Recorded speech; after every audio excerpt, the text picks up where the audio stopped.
एक के बाद एक सारे मुर्गे पहाड़ से नीचे आ गिरे, लेकिन बेचारा पिंकुआ ऊपर पेड़ पे ही लटका रह गया। बिट्टू पहलवान को काफी जोर का गुस्सा आ गया। उसने झट से पोता प्रसाद और गांजा प्रसाद को उठाया और दोनों को होश में लाने का कोशिश करने लगा। इसी बीच सारी मुर्गियां भाग खड़ी हुई। मगर क्यों? क्योंकि वहाँ पे बहुत सारे मगरमच्छ आ पहुँचे थे। तीनों झट से पेड़ पे जा चढ़े। इसी बीच पोता प्रसाद का एक पैर फिसल गया। ये कैसे हो गया? सारे जानवर ऊपर भाग गए, लेकिन बेचारा पिंकुआ नीचे ही फंसा रह गया। पिंकुआ जैसे ही नीचे गिरा, अभी मगरमच्छों ने दौड़ लगा दी। निकल गया। सारे मगरमच्छों ने मुंह फैलाया। अभी पिंकुआ ने एक जादुई डब्बा खोल दिया और जादुई डब्बा पे नजर पड़ते ही मगरमच्छों की आंखें बंद हो गई। मजा आ गया भाई। और उसके बाद सारे लोग जान बचा वहाँ से निकल पड़े। भारी गर्मी के कारण पिंकुआ की हालत खराब हो चुकी थी। अभी वहाँ मुर्गी की एक बच्ची पहुँची। क्या पक रहे हो? मुर्गियों के डर से पिंकुआ की हालत खराब हो गई। भारी मिस्टेक हो गया सर। उसने झट से उस बच्चे को लोहे में दबा दिया। ये देख मुर्गियाँ वहाँ से भाग निकला। अभी बिट्टू पहलवान ने आकर पिंकुआ को कैद कर लिया।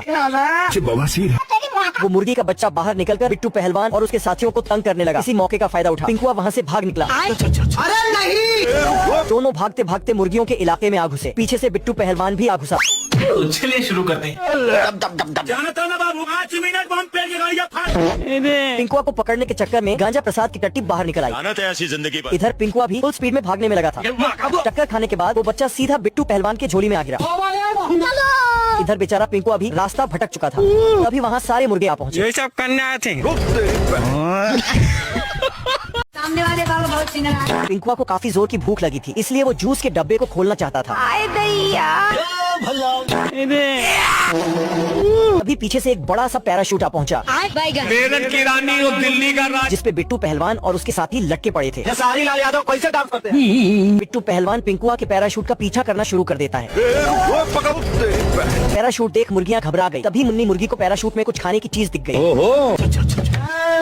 सारी मुर्गियां खाने के चक्कर में पैराशूट पे जा कूदे। 5 मिनट बाद बिट्टू पहलवान ने एक एक करके सबको बाहर फेंक दिया। पढ़ने लिखने की उम्र है। भारी मिस्टेक हो गया सर। भागते भागते पिंकुआ का पैराशूट मगरमच्छों के इलाके में आ पहुंचा। बड़वा आजा। एक मगरमच्छ के मुंह में चूस का डब्बा चला गया। बिट्टू पहलवान का हाथ मगरमच्छ ने दबोच लिया और फिर गांजा प्रसाद ने मुर्गी फेंककर उसकी जान बचा ली। मजा आ गया भाई। गांजा प्रसाद अपने फटफटी गाड़ी से एक मुर्गी को खदेड़ रहा था। तभी पिंकुआ धमाकेदार एंट्री के साथ बाहर आया। हेलो भाई, कौन है? पिंकुआ गांजा प्रसाद का फटफटी को तो पीछे छोड़ देता है। पिंकुआ सभी को चिढ़ाने लगता है। बड़वा तभी पोता प्रसाद ने रेस के मैदान को जंग का मैदान बना दिया। अरे सब तुम लोग पागल है क्या? पिंकुआ देखा कि इन लोग तो इस मुर्गी को दबोचने के चक्कर में हैं। पोता प्रसाद ने गांजा भाई को फटफटी की स्पीड को बढ़ाने का ऐलान किया। तेरी बहन बियाह करवा का? लेकिन पिंकुआ अपना स्पोर्ट्स कार से मुर्गी का पीछा करने लगा। साले चील की निगाह मेरी। आगे से आ रहे ट्रक को मुर्गी ने ब्रूसली के जैसा पार कर लिया। लेकिन पिंकुआ का गाड़ी हवा में उड़ गया। ये कैसे हो गया? मैं आसमान की ऊंचाइयों में। ये मुर्गी इस ट्रक पर बैठ पनवेल जाने लगी। मजा आ गया भाई। तभी आगे ये ट्रक गांजा प्रसाद को भी ठोक देता है। पिंकुआ और अपना गांजा प्रसाद हवा में उड़ने लगे। बहुत मजा आ रहा है। तभी पिंकुआ अपने कार को नीचे लैंड करवाया। बैलेंस बिगड़ने के साथ पिंकुआ कार सहित नीचे रेगिस्तान में जा गिरा। पीछे से गांजा प्रसाद भी पलट गया। मैं बसौनी कराने वाला। पिंकुआ अपने दोस्तों के साथ देसी स्टाइल में अंडे चोरी करने पहुंचाया था। ये सब करने आए थे। 5 मिनट बाद मुर्गी को देख पोता प्रसाद के पिछवाड़े से बात निकल आई। पोता प्रसाद को 5-10 लात लगाकर मुन्नी मुर्गी नीचे चली गई। बेकार है भैया, मैं तो टूट गया। अगले दिन ये तीनों फिर से अंडे चोरी करने पहुंच आए। मेरठ की इधर सारी मुर्गियां अंडे को जमा करने में लगी थी और उधर पिंकुआ गान बजाने में लगा था।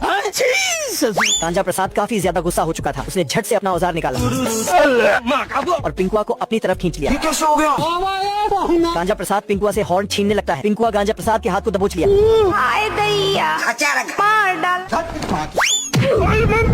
पिंकुआ ने देखा कि एक तरफ से मुर्गियों ने आक्रमण कर दिया है और दूसरी तरफ से बिट्टू पहलवान ने आक्रमण कर दिया। ये गड़बड़े बाबा। तभी पिंकुआ को उसकी हॉर्न दिख गई। जाना था ना बाबू। 5 मिनट बाद पिंकुआ अपना हॉर्न थाम रखा था।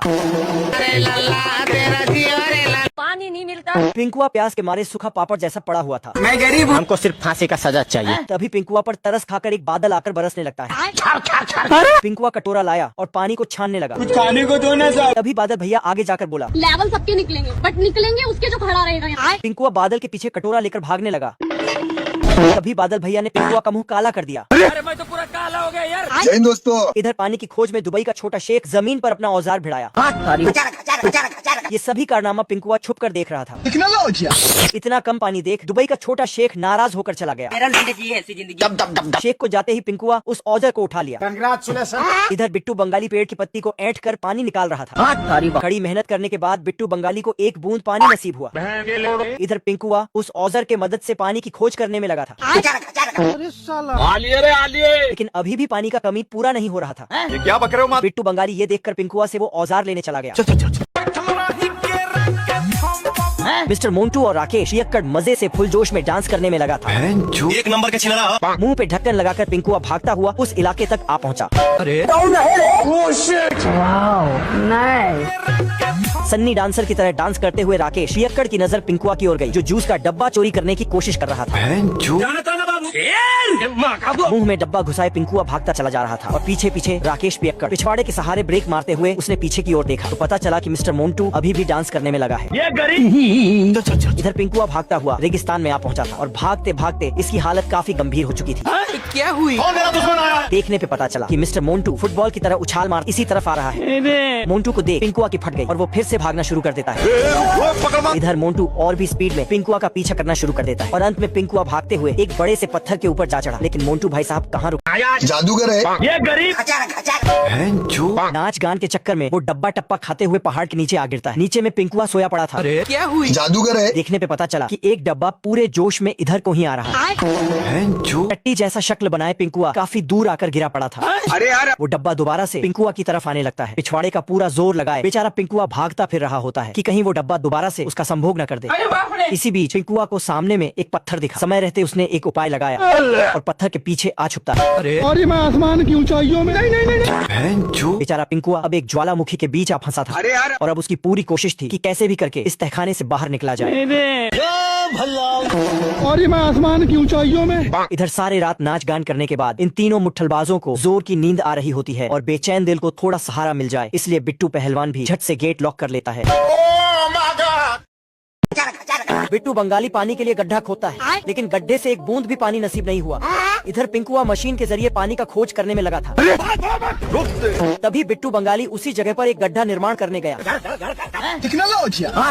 लेकिन वहाँ भी उसे सिर्फ सूखा गड्ढा ही प्राप्त हुआ। बताओ मैं क्या कर? बिट्टू बंगाली पिंकुआ से उसका औजार छीनने गया। कौन है आप लोग? बिट्टू बंगाली और उसका तीनों साथी मिलकर पिंकुआ से उसका औजार छीन ही लिया और पिंकुआ को कचरे की तरफ फेंक दिया। पिंकुआ छोटा चुस्ता के लोला में लटक जाता है। तभी बिट्टू बंगाली और लहरिया सिंह मिलकर छोटा चुस्ता को पिंकुआ से बचाता है। लेवल सबके निकलेंगे। पढ़ाई करता है। हाँ, आदित्य कुमार 6 क्लास में पढ़ते हैं। पिंकुआ इतने मुश्किल में भी अपनी हरकतें से बाज नहीं आया। तभी छोटा चुस्ता ने उसे जमीन के अंदर धंसा दिया। ये अभी ट्रेलर है। बिट्टू बंगाली हॉकी जैसा लहरिया सिंह को उठाया और पिंकुआ को जोर से धर दिया।